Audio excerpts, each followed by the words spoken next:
parce qu'Allah a voulu. Il a voulu que nous soyons là. Puisque nous sommes là, nous n'avons rien à dire que de dire Alhamdulillah. Nous demandons Père bénédiction sur le prophète sallallahu alayhi wa sallam, à sa famille et ses compagnons. Chers frères, nous allons quand même parler de l'importance de la fête de Tabaski. L'importance de la fête de Tabaski. Allah dit au prophète sallallahu alayhi wa sallam, il a dit, dans les 10 jours du mois de Zulhijjah, les 10 jours là sont plus préférés et aimés par Allah que les autres jours du monde. Les 10 jours du mois de Zulhijjah, Allah aime les bienfaiteurs dans ces jours-là, ceux qui font du bien. Mais quel genre du bien qui sont dans les jours? Parmi les jours, aucun jour n'est égal à ces 10 jours. Parmi les nuits, aucune nuit n'est égale aux 10 dernières nuits du mois de Ramadan. Parce que dans le mois de Ramadan, dans les 10 dernières nuits, nous avons Laylatul Qadr. Khayrun min alfi shahr. Mais dans les jours de Zulhijjah, il y a beaucoup d'adorations qui sont concentrées dans ces jours. Vous savez, si nous ne sommes pas dans Zulhijjah, aujourd'hui, vendredi, pour nous musulmans, c'est un jour très spécial pour nous. Dans les autres pays, c'est les vendredis qui sont les dimanches. Et ils ne travaillent pas. Jeudi, ils travaillent, mais vendredi, ils ne travaillent pas. D'autres, jeudi, vendredi, ils ne travaillent pas. C'est dans les pays islamiques, bien islamisés. Donc, vendredi est un jour spécial pour nous. Ce vendredi-là se retrouve encore dans les 10 jours du mois de Zulhijjah. Comme l'a dit dans le Coran, Allah subhanahu wa ta'ala a dit A'udhu billahi minash shaitanir rajim wal fajri wa layalin ashr. Allah veut nous parler des importances de ces 10 jours. Dans les 10 jours, nous avons un vendredi. Dans les 10 jours, nous avons la Mecque, ceux qui vont aller à la Mecque. Dans les 10 jours, nous avons ceux-là qui vont aller à Arafat, Al-Hajj Arafat. Si vous allez à la Mecque et que vous ne participez pas à ce qui se passe à Arafat, vous n'avez pas le Hajj. Dans les 10 jours, nous avons la fête de Tabaski. Aucun des jours en dehors de Zulhijjah, les concentrations d'adoration, aucun. Dans les mois, on ne peut pas voir ça. C'est là où le prophète dit, pour ceux qui sont partis à la Mecque, et ils ont la chance, ils vont faire les circumambulations, ou comme on dit, ils vont faire le tawaf. Ils vont faire le tawaf. C'est une chance pour eux. Mais ça, ce n'est pas suffisant. Ils vont aller jusqu'à Arafat. Lorsqu'ils sont le jour de Arafat, tout ce qui est dit là-bas est accepté automatiquement par Allah. Ça veut dire quoi? Le jour de Arafat, le musulman est tellement plus proche d'Allah que ses veines qui se trouvent avec lui. Et le prophète dit, si vous cherchez à être plus proche auprès d'Allah, il n'y a rien comme œuvre que vous pouviez faire, poser comme l'égorgement des bêtes. Mais, pour nous qui sommes, je ne suis pas allé en Europe, hein, il paraît-il même qu'en Europe, les moutons sont moins chers qu'ici en Afrique. Nous avons des frères qui disent ça. Il semble que les moutons sont moins chers là-bas par rapport à nos moutons ici. En Afrique, on n'a pas l'argent, mais tous, nos trucs là sont chers. Si tu n'as pas 200 000, 250, 300, tu ne peux pas avoir un bon mouton.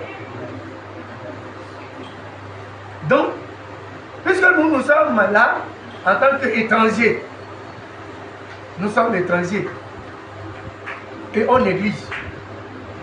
Le prophète dit, aucune œuvre, aucun bon acte peut être aimé par Allah que de faire coucher le mouton et égorger. Dans les 10 jours là, le jour de sacrifice là, il faut chercher par tous les moyens de gagner l'argent pour acheter le mouton et égorger. C'est seulement ça là qui peut te rapprocher à Allah dans les 10 jours là. Sinon, tout doigt que tu vas faire, tu vas sortir le matin pour dire je pars à la mosquée. Allahu Akbar, Allahu Akbar. On arrive là-bas, on fait la prière, on revient à la maison. Tu es venu te croiser comme ça, les bras, sans égorger le mouton. Et tu cherches à te rapprocher d'Allah. Tu n'es pas un musulman. Le prophète dit, ceux qui sont allés à la Mecque, obligatoirement, ils vont se rapprocher d'Allah. Mais vous qui êtes en dehors de la Mecque, si vous cherchez à vous rapprocher d'Allah, c'est trouver les moyens, vous acheter le mouton et égorger. Rien que ça.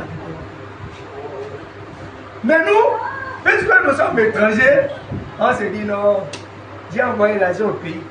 Oui.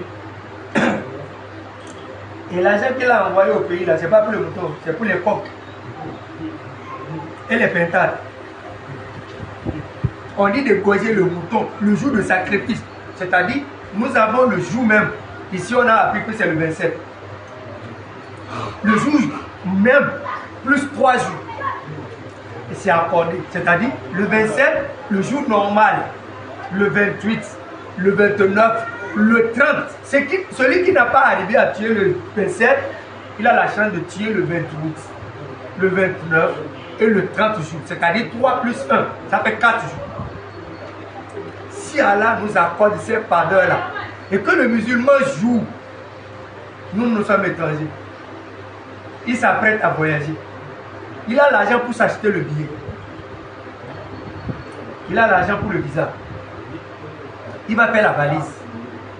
Son déplacement, le billet, le visa, la valise peut lui coûter 400-500 000, même au-delà. Mais sortir 150 000 francs pour tuer le mouton, à cause d'Allah, il est incapable. Ces gens comme ça là vont arriver à l'aéroport, ils vont dire c'est déjà plein. Vous venez après demain. La malchance commence comme ça. Pour 150 000 seulement, pour Allah. Il est ici, mais il préfère envoyer l'argent au pays. Mais lui aussi, il est ici comme ça. C'est ma femme qui tue le mouton au pays. Mais ici, toi, tu fais quoi? Il attend qu'on vienne lui donner. Parce qu'il est à l'étranger. Il gagne l'argent à l'étranger. Il construit chez lui avec l'argent de l'étranger. Il s'habille. Il nourrit sa famille avec l'argent de l'étranger. Mais pour adorer Allah, dans l'argent qu'il gagne à l'étranger, c'est impossible.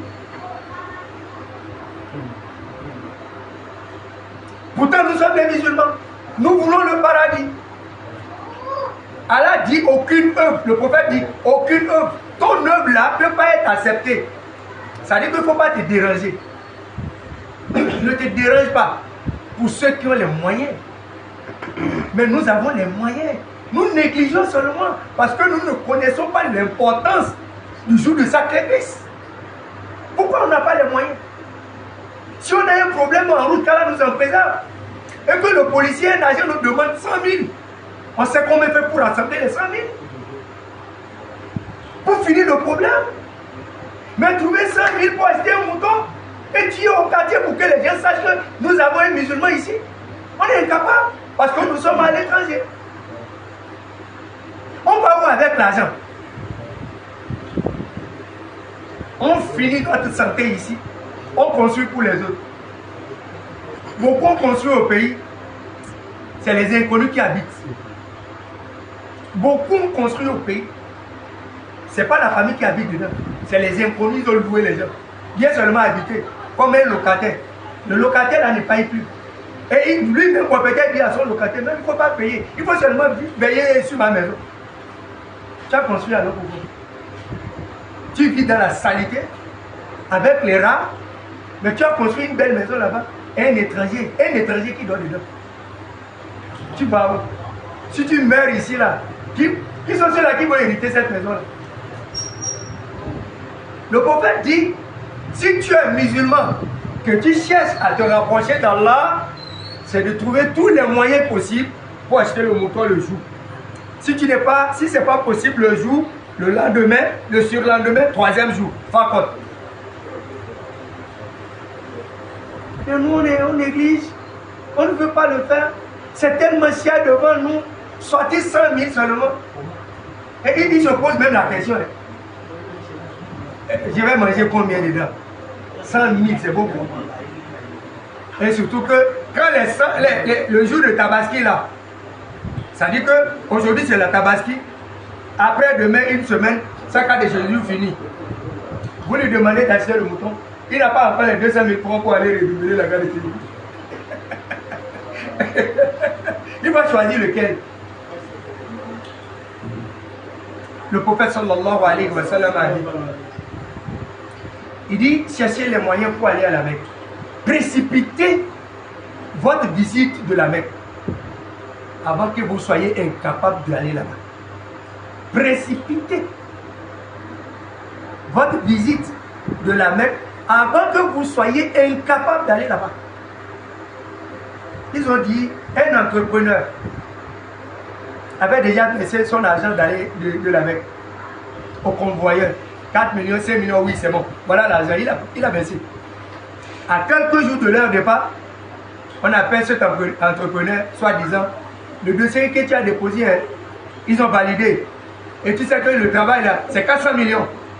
Et nous voulons que tu commences le travail là le plus tôt que possible. Quand il va récupérer les dossiers validés, il revient voir le convoyeur et dit, tu peux garder l'argent, mais cette année je ne peux plus partir. Tu peux garder l'argent, mais cette année je ne peux plus partir. Et c'est comme ça qu'il est resté. En train de courir derrière l'argent, les 400 millions. Avant l'année prochaine, où il se disait, je vais déjà finir le travail, je vais partir à la Mecque. Il est tombé malade. En cours de route, il est mort. Il n'a pas les 400 000. Il n'a pas pu faire le pèlerinage. Et il est mort en mi-chemin. Parce que quoi? Il avait le temps d'aller à la Mecque et revenir trouver le dossier. Et le travail. Mais il a préféré le travail que les obligations d'Allah. Il a préféré à Dunya que Al-Akhirah. Il y a des gens, quand ils demandent à Allah, c'est eux qui disent Rabbana atina fid dunya. Allah, donne-nous la vie. Allah, nous te demandons seulement quelle est la vie. Wa ma lahu fil akhirati min khalaq. Tout ce que tu vas faire dans l'au-delà là, on s'en fout.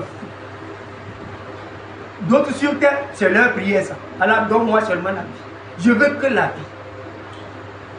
Quelqu'un ne peut pas avoir, et tu vas faire quoi avec la vie? Nous avons, c'est-à-dire, dans le Coran, Allah nous a tellement parlé des histoires les plus fortes sur terre. Karoun. Si on dépose la clé de ces coffres-forts, la clé, les coffres-forts, là où il a déposé ses trésors, l'argent, et puis on met un tapis, on dépose les clés là. 200 personnes qui est gaillard ici, même papa n'est pas gaillard. Les gaillards en son temps, on dit 200 personnes, ne peuvent pas soulever seulement les clés, là où il a l'argent. Si 200 personnes ne peuvent pas soulever, l'argent là, vous connaissez l'immensité de cet argent. Pourtant il est mort. Pharaon, c'est pour lui seul l'Égypte. Il est mort noyé. Namouros ou Kan'an, ils sont morts et revenus. Mangoutou, c'est ça.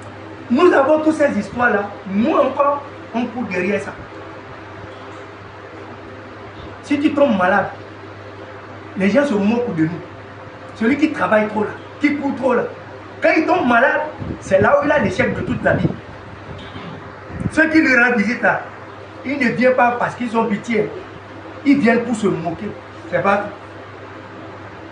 Tu disais que tu étais fort, tu aimes le travail, te voici touché.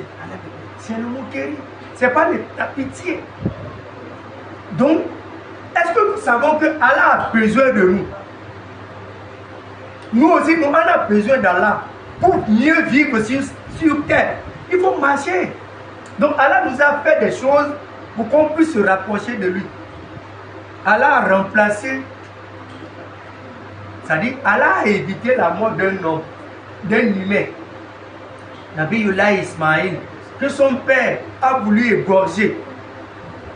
Quand le papa Ibrahim disait à son enfant, j'ai fait un rêve, j'étais vu en train de t'égorger. Qu'est-ce que tu penses? Le fils dit, je sais que tu ne parles pas au hasard. Ça, c'est la mission qu'Allah t'a commandée. Il faut le marteau, va faire ce qui t'est commandé. Ce qui t'est recommandé. Il faut le marteau, mon père, va faire ce qu'Allah t'a demandé de faire. Ça te dit, Douni, Inch'Allah, il serait patient. Quand Abraham a fait coucher son enfant, il était prêt à l'égorger. On a dit, Ibrahim, regarde derrière toi. Voilà un gros mouton. Laisse ton fils, prends le mouton. Aujourd'hui, Allah a remplacé, Allah a sauvé la vie par le mouton. Allah a sauvé la vie d'un enfant, la vie d'un humain à travers le mouton. Ibrahim, il faut laisser ton enfant un peu. Mais prends le mouton à la place de ton fils. Et gorge le mouton là. Nous aujourd'hui là, pour accéder à la richesse, Allah, depuis le premier temps là-bas, Allah a sauvé la vie. Allah a dit, prenez le mouton, faites-en ce que vous voulez. Donc celui qui cherche l'argent, et que l'argent là a besoin du sang, pourquoi ne pas utiliser le mouton? Mais aujourd'hui, nous continuons à utiliser le sang humain. Pourtant, Allah a sauvé l'être humain avec le mouton. Donc ça veut dire, même si tu veux chercher l'argent avec les fétiches, mystiquement, prends le mouton, prends les bœufs, prends les poulets, tout et tout. Mais nous continuons à utiliser, on appelle ça comment ici? Crime rituel. Crime rituel. C'est pas que on tue d'abord la personne avant de retirer les organes là, c'est pas comme ça. Vivant. Vivant. Si c'est une femme qu'on veut lui enlever les seins, vivant. Le moment qu'on enlève là, le cri là, c'est ce que le méchant a besoin. Si c'est l'homme, si c'est en bas là, vivant. Au moment où on lui coupe ça là, le cri qu'il pousse là, c'est ce que le féticheur a besoin. Pourtant au départ de la vie, Allah dit, Ibrahim, il ne faut pas utiliser le sang d'un être humain. Laisse ton enfant, prends le mouton. Mais nous on a assez de moutons, on a abondamment de moutons. On a laissé le mouton, c'est toujours derrière l'homme qu'on coupe. Parce qu'on veut être quelqu'un sur terre. Après être quelqu'un là, on deviendra rien. Il dira al-ata, al-insan. Tu n'étais rien avant d'être quelque chose, mais à la fin, tu deviendras zéro. Tu n'étais rien avant d'être quelqu'un. Aujourd'hui, tu te vois quelqu'un, pourtant hier, tu n'étais rien. Avant que ton père, ta mère se rapproche là, tu étais quoi? Rien. C'est après leur approche là qu'on t'a sorti. À partir de 0, 5 ans, 10 ans, tu ne connaissais rien. Ce n'est qu'après 20 ans, nous avons des gaillements aujourd'hui là. Je ne sais pas quel nom on les appelle ici. Les enfants qui travaillent avec les téléphones là, qui volent l'argent de les banques chez les gens partout. C'est pas des braqueurs, les arnaqueurs. À partir de 20 ans, ils connaissent tellement l'histoire des téléphones là, ils peuvent sauter l'argent de quelque part de là-bas et partout. Sinon, avant, à 20 ans, les enfants n'étaient pas intelligents pour l'argent. Les enfants de 20 ans, Imam Malik, à 5 ans, il a déjà le Coran en tête. Imam Malik est mort à 46 ans. Ces livres sont là. Il est mort à quelle année? Il avait seulement 46 ans. Mais regardez l'année qu'il est mort. Nous continuons à parler de lui. Mais les arnaqueurs, à 20 ans, lui, son intelligence, c'est comment voler l'argent de quelqu'un. D'une banque à l'autre. Parce que quoi? La vie d'avant, les gens ne s'intéressaient pas à la vie éphémère, à l'argent. Les gens cherchent à se rapprocher d'Allah. Par tous les moyens qu'il faut. Mais la vie d'aujourd'hui, nos parents nous ont montré que non, il ne faut pas trop te fatiguer. Il faut prendre ça là et ça là, tu mélanges seulement. et tu goûtes le sang. L'enfant va demander le sang de mouton, bœuf, non. Poule, poulet, coq, non. Donc, tu ne peux pas trouver un nouveau-né. Qu'Allah nous en préserve. Pour être quelqu'un aujourd'hui, c'est le sang humain ou rien. Alors qu'Allah, Ibrahim avait voulu couler le sang humain. Allah dit, ya Ibrahim, regarde derrière toi. Voilà le mouton qui est là, bien cornu. Il faut coucher ça, il faut égorger. Depuis ce temps, la fête de Tabaski est là, qui est très important pour le musulman. On ne demande pas aux musulmans d'aller s'endetter, mais le musulman doit avoir le souci. Il doit avoir le souci.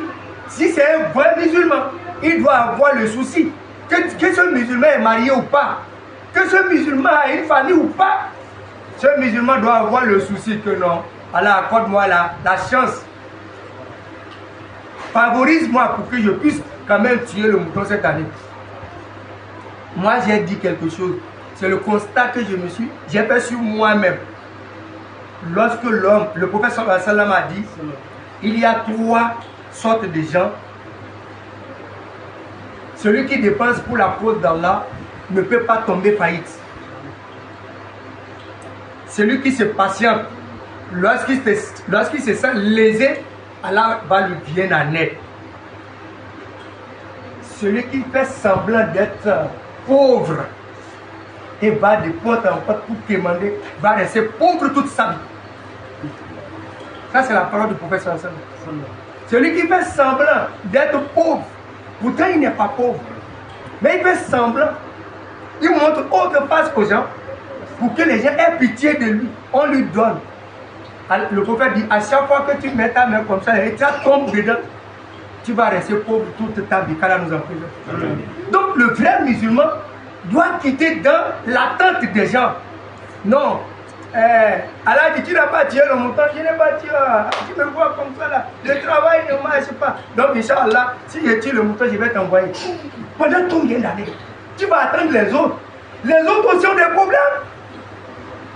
Mais ils s'efforcent. Les autres ont des problèmes. Mais ils s'efforcent pour trouver les 100 000, les 150 000 francs pour acheter le mouton que tu attends seulement.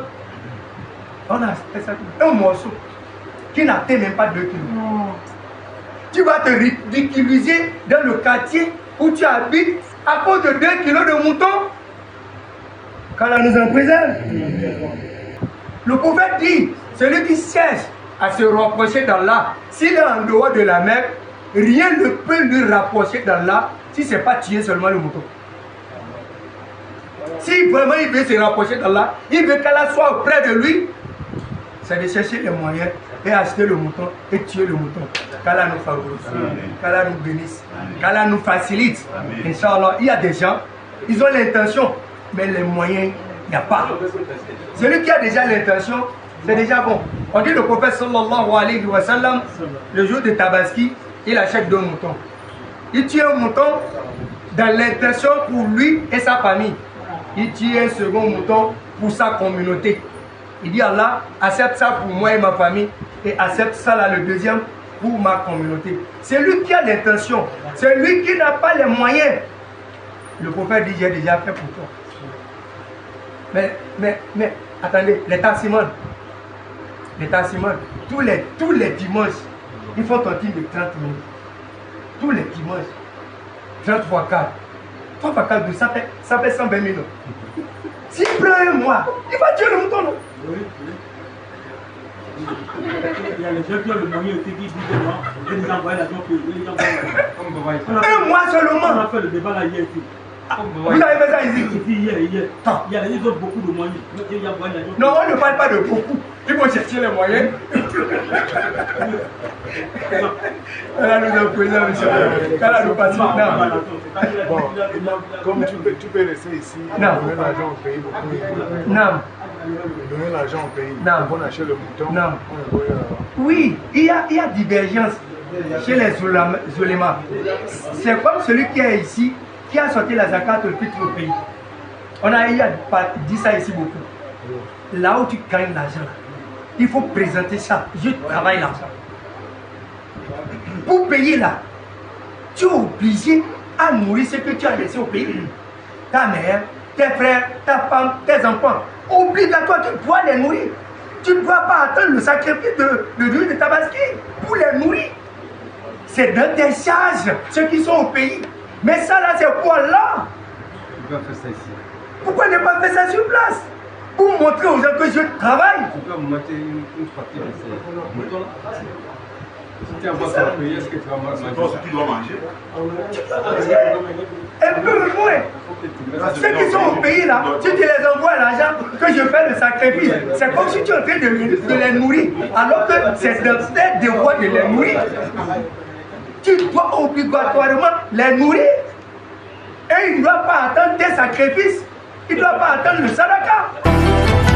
قلبي المتيم كلما صلى عليك وسلم ذاق السعادة مغرما يا سيدي والحمد لله رب العالمين.